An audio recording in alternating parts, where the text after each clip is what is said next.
उसने कहा कि सर मैं बड़ा होकर खुश होना चाहता हूँ। तो टीचर ने बोला नहीं बेटा आप मेरा क्वेश्चन नहीं समझे। मैंने पूछा आप बड़ा होकर क्या बनना चाहते हो? उसने वापस जवाब दिया सर मैं बड़ा होकर खुश होना चाहता हूँ। टीचर ने फिर कहा कि बेटा आप क्वेश्चन नहीं समझे।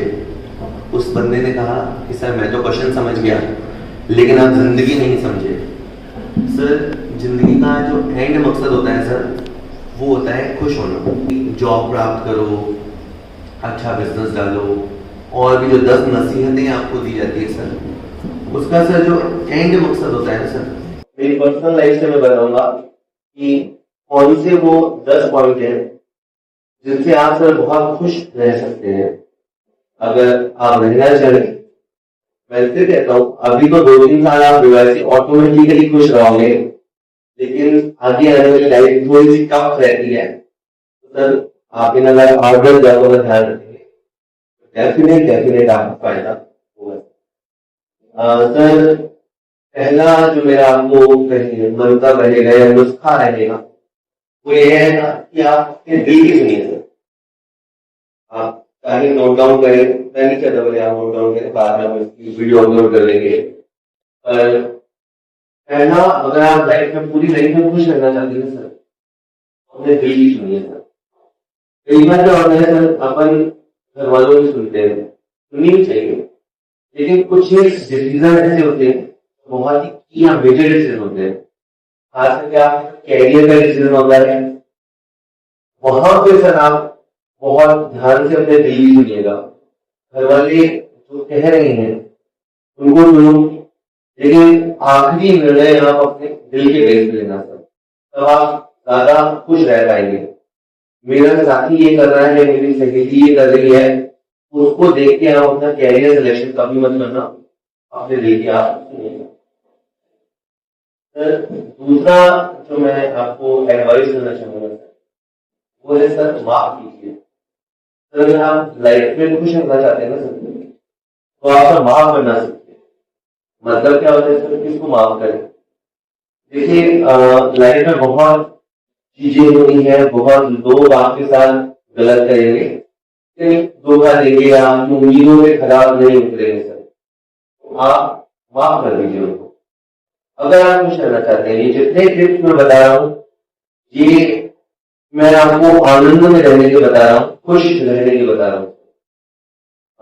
सर गालिब कहता है कि कुछ इस तरह से मैंने जिंदगी को आसान कर लिया, कुछ इस तरह से मैंने जिंदगी को आसान कर लिया, किसी से माफी मांग ली, किसी को माफ कर दिया। सर यही तरीका है, या तो आप गलती हुई तो माफी मांग लो और सामने वाले से गलती हो गई आप उसको दिल दिखाओ और माफ कर दो। उन्हें मेरे साथ ये किया वो किया, इसको याद रखे सर, वह तकलीफ में आपको कुछ नहीं होगा। मैं नहीं कहता आप भले भूल जाओ उसको, व्यक्ति को इसने आपको नुकसान पहुंचाया, मैं भूलने के लिए नहीं कह रहा, पर एक बार अगर आप तो लोग समझ लो इसने आपके साथ धोखा किया और आपसे माफ कर दो, जाने कोई बार हुआ उस पर मिट्टी पाओ और लाइफ में आगे बढ़ो। सर ये पॉइंट मैं इसलिए भी लिख के लाया क्योंकि मैं नहीं चाहता था कि कोई जरूरी पॉइंट मैं भूल जाऊं, और अगेन ये मेरी लाइफ के पर्सनल तजुर्बे हैं सर, बाकी तो आपकी लाइफ है, आप अपने अंदाज से जिएंगे। सर तीसरा जो मैं आपको टिप देना चाहूंगा वो है सर लक्ष्य बनाइए, लक्ष्य बनाइए और कहूंगा हासिल भी कीजिए सर। सर लाइफ रहती है ना सर, तो इधर उधर उसे बेजा चीजों में मत गंवाइए। सोचो एक मैदान हो, आप फुटबॉल लेके दौड़ रहे हो, भाग रहे हो, खेल रहे हो, लेकिन आपको पता नहीं हो सर गोल पोस्ट किधर है, गोल किधर होना है, तो सर लाइफ में कुछ आप खास नहीं कर पाएंगे। तो हमेशा लाइफ में एक टारगेट बनाइए और उस टारगेट को अचीव कीजिए।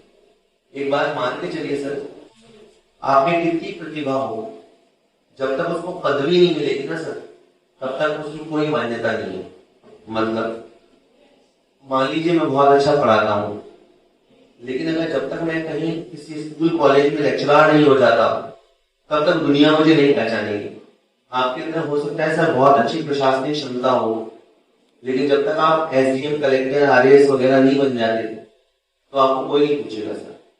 बाद में वही लोग आपको सलाम ठुकेंगे। तो खुश रहने के लिए एक मैं तरीका जो आपको तीसरा कहना चाह रहा था वो ये है कि लाइफ में सर अपना एक गोल बनाइए और कोशिश करके उस गोल को हासिल कीजिए। यूं ही बेवजह जिंदगी नहीं गाओगे आप। सर एक बंदा है, वो कहता है सुर्ख रूप होता है इंसान ठोकर खाने के बाद, सुर्ख रूप होता है इंसान ठोकर खाने के बाद, रंग लाती है घृणा पिस जाने के बाद। सुर्ख रूप का मतलब अपने आप को झोंक दीजिए तो एक आपका कलर निकलेगा। बाकी तो सर दुनिया में अभी 7 अरब आबादी है और 7 अरब आबादियों में बहुतों के नाम चिंटू पिंटू मिंटू हुआ करते हैं। तो आपकी एक सर अलग पहचान हो तो आप ऐसी पहचान बनाइए, आप खुश रहेंगे सर। चौथी जो मेरी आपको एडवाइस है सर वो है सर आप संगीत सुनिए सर, म्यूजिक सुनिए सर। अभी आपको पता नहीं है लेकिन आप बहुत खुश रहते हैं ऑटोमेटिक। उसकी एक वजह बाय डिफॉल्ट ये है कि आप आए दिन म्यूजिक वगैरह सुनते रहते हैं। होगा क्या, जब आप थोड़े बड़े होंगे, खास करके जब अपना ग्रेजुएशन पूरा करेंगे, शायद पीजी भी पूरा कर लेंगे, तो आप दुनियादारी के चक्करों में आ जाएंगे सर। जब आप सर दुनियादारी के चक्करों में आ जाएंगे सर तो आप म्यूजिक भूल जाएंगे। तो मेरी ये सलाह है, याद रखिएगा कि आप संगीत सुनिएगा सर। म्यूजिक आपको इतना आराम देगा। Music is a pain killer sir. आप शाम को जो सो रहे हैं, रात को सो रहे हैं, आप 2-3 गाने अपने पसंदीदा सुनिए। आप दर्द में हैं, आप गाने सुनिए। आपको मोटिवेशन चाहिए, आप गाने सुनिए सर। तो संगीत जो होता है, म्यूजिक जो होता है सर, वो बहुत असरदार होता है सर। तो खुश रहना है अगर आपको, क्योंकि मेरा टॉपिक भी है, तो आप सर म्यूजिक सुनिए सर। सर थोड़ा ही और है, ज़्यादा नहीं। फिर भी मैंने आपको कह दिया है कि आप बोर हो रहे हो तो आप जा सकते हैं। आप आए हैं, पधारे हैं, बहुत मेहरबान किया आपने। ये आनंदम चल रहा है और ये फरवरी माह है। इतना आनंद आप इसलिए नहीं ले पा रहे क्योंकि कहीं ना कहीं आपको एग्जाम का स्ट्रेस होता है सर। 5वां मेरा टिप है आपको, सर सफर कीजिए। सफर कीजिए का मतलब है डू ट्रैवल अ लॉट, खूब सफर करो सर। कई बार क्या होता है सर, बच्चा घर ही घर बैठा रहता है, मौके नहीं मिलते या मौके मिलते हैं तो सर जाना नहीं चाहता। सर आप सफर कीजिए। यहाँ पे भी एक बंदा है कहता है सर सैर कर दुनिया की गाफिल, सैर कर दुनिया की गाफिल, जिंदगानी फिर कहाँ। गाफिल मतलब जो होश खो बैठा है उनको कहा जाता है सर सैर कर गाफिल, जिंदगानी फिर कहाँ, और जिंदगानी अगर रही भी तो जवानी फिर कहाँ। तो सर जब तक आपकी जवानी है, जब आप बड़े हो रहे हैं, तो मैं आपको कहूँगा कि आप खूब ट्रैवल कीजिए, खूब दुनिया देखिए। आप बहुत होशियार होंगे और बहुत सर आनंदित महसूस करेंगे सर। सर छठा मेरा आपको एडवाइस है सर, मस्त मौला स्वभाव रखिए सर। एक सर जिंदा दिली रखनी होती है सर। कई बार क्या होता है, अपन बहुत मायूस हो जाते हैं सर, चीजें खराब चल रही हैं, पैसे की तंगी है। अभी अगर अपन कोविड से उभर पाए ना सर, तो उसकी एक बहुत बड़ी वजह ये थी कि सर भारत के लोगों में बहुत जिंदा दिली है सर। टेंशन नहीं लेते, टेंशन लेते भी हैं तो उससे डील करना जानते हैं। तो सर आप थोड़ा स्वभाव में सर आप एक मस्ती लाइए। मस्ती का ये मतलब नहीं होता है कि आप पागल की तरह नाचते रहो लेकिन मस्ती का मतलब ये होता है कि आपको एक अंदरूनी खुशी होनी चाहिए सर। अंदरूनी खुशी होती है सर। सर कहते हैं सर खुद अपनी मस्ती है, खुद अपनी मस्ती है जिसने मचाई है हलचल, खुद अपनी मस्ती है जिसने मचाई है हलचल, नशा शराब में होता तो नाचती बोतल। सर मतलब ये होता है कि बहुत मतलब मुझे समझाने नहीं चाहिए क्योंकि शेर व शायरी में अब मुझे इतनी आती भी नहीं है। शेर व शायरी एक हमारे जितेंद्र सर है, आज नहीं है तो वो आपको बड़ी शायरियाँ बताते हैं और इनको समझना होता है सर। तो खैर मैं टीचिंग आदत से लाचार हूँ तो इसीलिए आपको मतलब समझाई देता हूँ। सर मस्ती एक मिजाज में होनी चाहिए आपके। बहुत सारे लोग बहुत जल्दी कहाँ मैंने उदास हो जाते हैं, थोड़ा सा मन चाहा नहीं हुआ, रिजल्ट अच्छा नहीं आया, घबरा जाते हैं, आप ये मत कीजिए सर, मस्त रहिए, लाइफ लंबी है, मौके और मिलते हैं सर। सातवां है सर, सब्र रखिए। सर कई चीजें जब अपने समय पे होनी होती है ना, तभी होती हैं।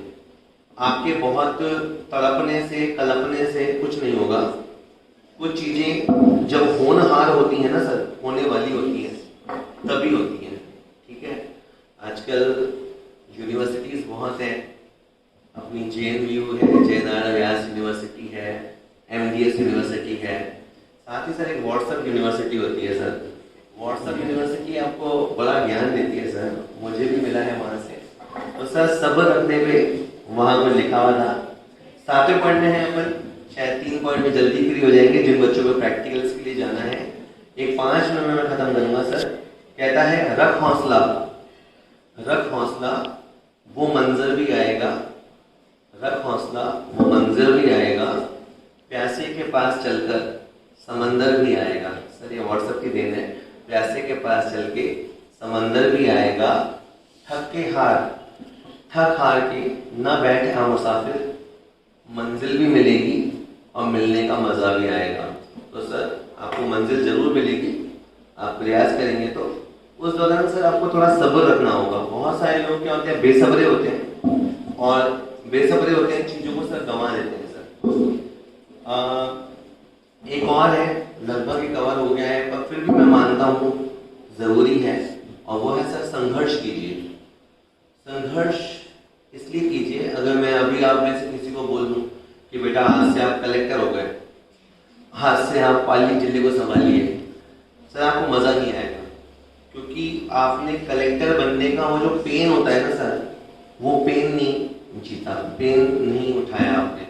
मैं आपको कह दूं कि आप यहाँ सोजत विधानसभा से आप यहाँ के विधायक हो गए, या पाली के आप सांसद हो गए सर, यूं आपको सर्टिफिकेट दे दूं मैं, आप खुश नहीं होंगे सर।